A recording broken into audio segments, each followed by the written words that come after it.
To prove my theory is correct that the indigenous species breeded with the humans or Homo sapiens sapiens, and then so on and so on, they all mix together, like I said in the last video. Please watch that if you don't know what I'm talking about. You'll see here that mainstream are still finding in different locations, this one's Israel, another skull for a different type of Homo sapien that obviously came and went, which would make sense. Another one here that they found, and another one here they call him Dragon Man, found. I think this one's China. But just to prove it, now this is Harvard University's own paper here, so they're saying Homo erectus, but it could have been Neanderthal with the missing link, so that's obviously the Anunnaki. But look, they admit there's inbreeding between different species, and this is exactly what I was just saying in the last video, so I kind of feel like I'm correct. Why are there redheads more in Scotland than most other places? Now that actually makes sense, because in Scotland, we've mentioned already that giants around the world were more redhead than they were any other colour. Now here's a book talking about the folklore of giants in Scotland. And there was actually quite a lot of giants supposedly in Scotland. Now, if you take into account that when the Anunnaki had relationships with the Homo sapiens sapiens and they created the Nephilim, not all were Nephilim. Not all of them were absolutely huge. Some of them were, 6-7 foot. And eventually those made their way around the world, which is why we've got different places with different colours. But predominantly a lot of them actually settled into Scotland. Now, if you look at mainstream, they actually also say the same thing. They say that redheads come from the Middle East. And as we know, the Middle East is where the Anunnaki.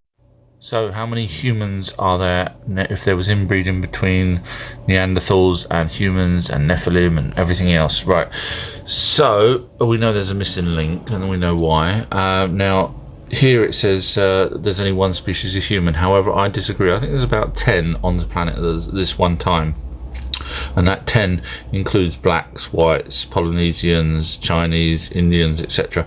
So although we're one species, we're diverse species, so I'd say there's 10.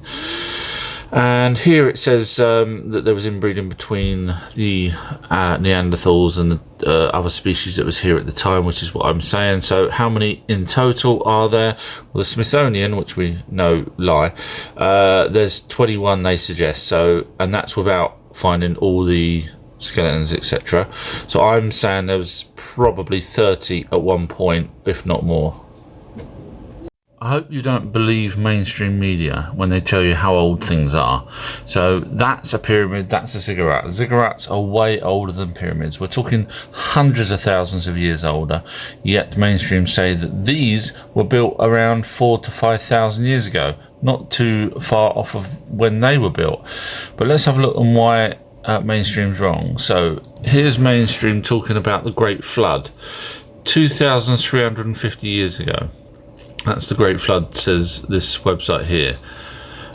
Evidence, ABC News says 5,000 years. Smithsonian says 7,500. That's the difference between that one and that one of 5,000 years. So you can clearly see they haven't got a clue. This website is probably more accurate. It says 5,770. They did some good calculations, which is the way I actually did it based on the literature. So don't believe. This Christmas, don't let your freezer overfill and end up leaving the door open accidentally and the food going to waste. Go to fridgedoor-alarm.com or visit them on eBay to buy a fridge door alarm to fit to your fridge door. Don't hate me if you went to university to study history and you've now worked out that it's a complete waste of time.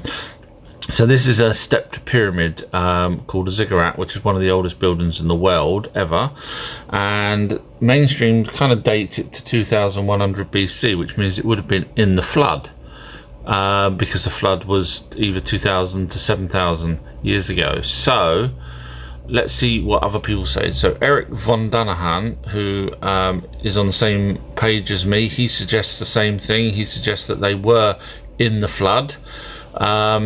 But because the normal Giza pyramids, everyone knows that they're older. The ziggurats are well older than the Great Pyramids in Giza. But how come mainstream here is saying they weren't flooded? But yet, if the ziggurats were flooded, these would have been flooded. So you see why I'm saying university have taught you